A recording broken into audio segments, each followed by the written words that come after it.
Muchas gracias. Un saludo especial al presidente de CAF, don Sergio Díaz Granado, a Álvaro Echeverría, de la Cámara de Comercio del Pacífico, a todos los invitados que hemos visto, y vamos rápidamente al tema. Pienso que un poco de historia en los últimos años. América Latina entre los años 2003 y 2013 habían despertado alentadoras expectativas al punto que era creíble pensar en una estrategia de desarrollo estable y exitosa a futuro, con un sólido crecimiento económico, con menor desigualdad, mayor protección social. Y habíamos dejado en la década de los 90 prácticamente todas, no todas, pero la mayoría de las dictaduras en América Latina. Más importante aún, también en este decenio se observó un bajo nivel de desempleo, mayor control de la inflación y disminución de la pobreza y la desigualdad. La pobreza disminuyó de 43 a 25 en esos 10 años.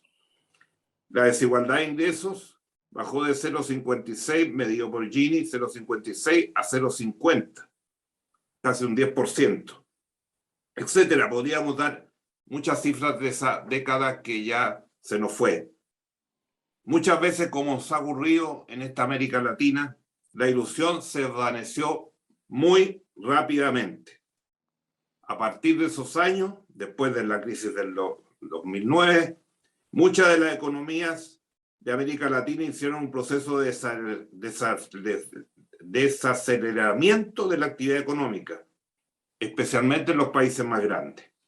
Algunos países también vivieron diversos episodios de inestabilidad e incertidumbre política, con mucho descontento social, altos niveles de desigualdad y falta de transparencia institucional.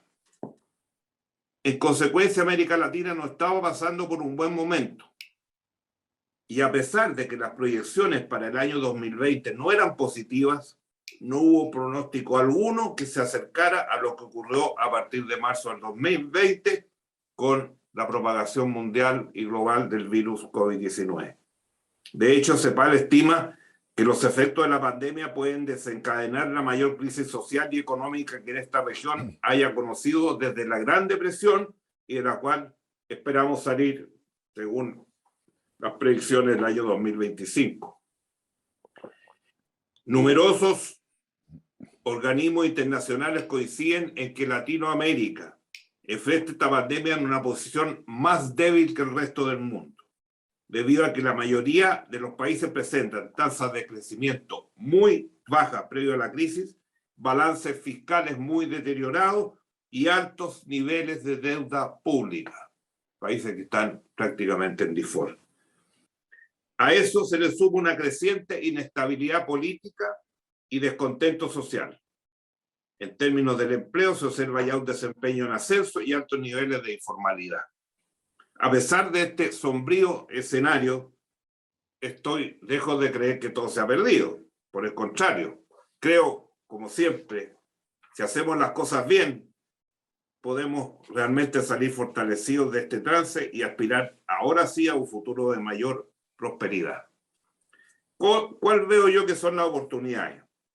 Tenemos la posibilidad de aprovechar todo lo que hemos aprendido en estos prácticamente en los últimos 2 años en materia de tecnología digital, de la telemedicina al teletrabajo, del e-commerce al e-learning. Avanzamos en unos meses lo que no habíamos avanzado en años en esta materia. Con ello nos damos cuenta que si logramos cerrar las brechas de desigualdad y de acceso, el desarrollo de la innovación y la digitalización, así como el aumento de la productividad consecuente, puede ser una realidad, lo que tendría un enorme impacto en el crecimiento de nuestra economía. Otro factor que nos favorece es que se advierte el inicio de un nuevo superciclo de las materias primas. Tras esta pandemia, se estima que el año 2028-2030 China será la primera economía del mundo. Para ello, su economía tendrá que duplicarse, sumando más de 15 billones de dólares al PIB mundial en apenas 8 años. El mayor crecimiento bruto de la historia. Es obvio que nuestra región será una de las regiones más beneficiadas de este proceso, si no la mayor. Al mismo tiempo, también América Latina debe aprovechar la aceleración del crecimiento americano a raíz de los enormes paquetes fiscales que entregó la administración Biden, que estos días ya se están aprobando en la Cámara de Representantes, no con los volúmenes que prendió el nuevo presidente Biden, pero volúmenes muy altos para la economía mundial. Soy un convencido que la región requiere una recuperación transformadora con énfasis en la sostenibilidad. Esto implica invertir con criterios sociales, ambientales y de gobernanza. Esto beneficiará a la apuesta por la economía verde, las energías renovables, que Chile ha crecido casi al 30-40% en estos años, va a crecer, un hecho inédito en nuestra historia de las energías. La infraestructura sostenible, el hidrógeno verde, que todavía no nos lo tomamos en serio. Chile está haciendo un gran esfuerzo en esa materia y tiene los elementos centrales, energías limpias y baratas para enfrentarlo. Tenemos también empresas que saben hacer su trabajo y lo han demostrado. Una población consciente del cambio climático y también tenemos grandes reservas, no solamente de todo lo que exportamos a todo el mundo, sino que reservas mundiales de agua, minerales como el litio, es decir, elementos básicos para las nuevas cadenas de valor. Pero los desafíos a corto plazo son claros. El esquema de vacunación es fundamental para iniciar el camino de la recuperación, que será largo y empinado.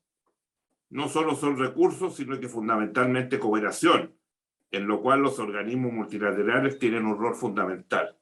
En la mayoría de los países el proceso de vacunación ha sido muy lento. Gracias a Dios, nosotros en Chile tenemos ya casi 95% de vacunados. El segundo reto es muy complejo. Necesitamos activar el diálogo para recuperar la política y acordar un nuevo pacto social para impedir que prevalezca la actual polarización, el populismo y la desconfianza que se han apropiado de nuestras sociedades. Para ello requerimos de liderazgos a la altura de este desafío, no solo políticos, sino que también empresariales y de toda la sociedad civil. La pandemia dejó en descubierto profundas desigualdades en cuanto a la protección social en todos los países de la región.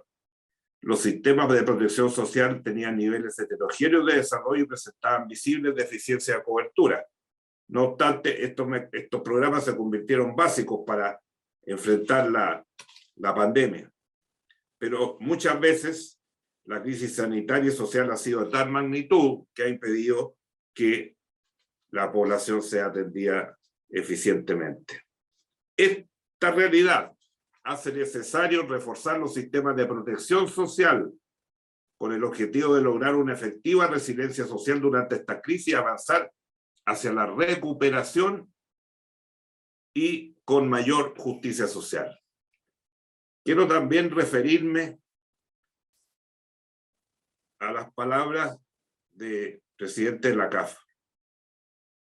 En primer lugar, en América Latina hay una crisis total de las instituciones. Me voy a referir a dos puntos claves para terminar. Crisis de las instituciones, crisis de los gobiernos. ¿Cómo vemos lo que está pasando? Las elecciones de Nicaragua, lo que está pasando en Perú. Crisis de los gobiernos, crisis de los congresos, crisis del Poder Judicial, crisis de las iglesias. Y lo más grave es el derrumbe de la mayoría de los partidos políticos tradicionales importantes en nuestra América Latina. Y como todos sabemos, sin partidos políticos fuertes y consolidados, no hay democracia plena, no hay democracia que se sostenga. Y vienen los populismos, y vienen el desorden, y viene la violencia. Y en eso estamos cada día más países de América Latina. Y eso es realmente una tragedia. Y en segundo lugar, lo que decía don Sergio Granado. Años teníamos líderes y liderazgo en América Latina. Cuando se comenzó a hablar de integración en los años 60, con el presidente Belaúnde de Perú, con el presidente Llera, con el presidente Caldera, con el presidente de Ecuador. No estuvo presente en la reunión constitutiva del Pacto Andino. Líderes y liderazgo que tenían una visión de la integración que nunca hemos podido completar. Por eso él decía, la CAF es tal vez uno de los pocos ejemplos exitosos de la integración latinoamericana. Aquí hemos vivido hablando de las rutas bioceánicas, hemos vivido hablando de las conexiones entre los países, los túneles que van a pasar en la cordillera, que vamos a construir los grandes puertos del Pacífico, del Atlántico, y en qué hemos avanzado. ¿Cómo hemos enfrentado la pandemia? Cada país por su cuenta. Qué distinto habría sido que en un proceso de integración nos hubiéramos sumado la mayoría de los países latinoamericanos y hubiéramos negociado con el mundo las patentes, las vacunas. Pero no hay cooperación. Aquí hay que cambiar radicalmente en este tema. Vuelvo a las palabras de Sergio Díaz. El mercado de América Latina está desintegrado. El último esfuerzo grande que hemos hecho en los países de la Alianza del Pacífico no avanza, porque México está en otra. Perdónenme la expresión por no decir otra cosa más. Y para que cambiemos la percepción que hay, que no sigamos hablando de que tenemos un mercado latinoamericano desintegrado desde el punto de vista de la integración, otros que dicen un continente a la deriva. La fragmentación regional presenta obstáculos formidables para el avance de nuestros países. América Latina con los años ha perdido mucho de su presencia en la escala mundial. Y si no nos unimos, cada día será peor. Por eso, recordando a aquellos que hace más de 50 años tuvieron esa visión, ojalá que tuviéramos líderes y liderazgo en América Latina hoy día, capaces de enfrentar la realidad que viene. Y eso es lo que no se ve. Lleno, y aún más, lleno de dictaduras insoportables y escandalosas como lo que hemos visto en los últimos días. Por eso, seguir trabajando, seguir luchando. No hay otro sistema mejor que la democracia. No hay otra resolución o método para que podamos competir realmente en el mundo, sino la integración. Cooperación y alianza entre los países para enfrentar, por decir algo, los países del Asia-Pacífico que son el mundo del futuro y que están construyendo hoy día economía realmente muy desarrollada y muy potente y de gran visión de lo que son las grandes tecnologías del mundo y que hay que usar. Gracias por invitarme y con confianza, pero al mismo tiempo mirando todos los días esta América Latina que se desangra. Por Dios que cuesta ser optimista.